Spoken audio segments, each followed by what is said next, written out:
1.5 கோடி அடிச்சுட்டு எஸ்கேப் ஆயிட்டான். அவன் இப்போ உங்க ஏரியாவை தான் சுத்திட்டு இருக்கான். இருட்டுறதுக்குள்ள ஆளை பிடிச்சிட்டு வந்து உங்க கண்ணு முன்னாடி நிப்பாட்டுங்க.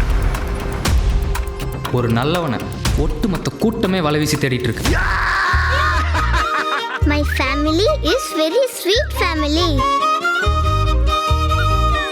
கடவுள் கொடுக்கணும்னு நினைக்கிறத யாராலையும் தடுக்க முடியாது. உண்மையான ஏக்கத்தோடையும் நேர்மையான நோக்கத்தோடையும் கூப்பிட்டா கடவுள் கண்டிப்பா வருவார்.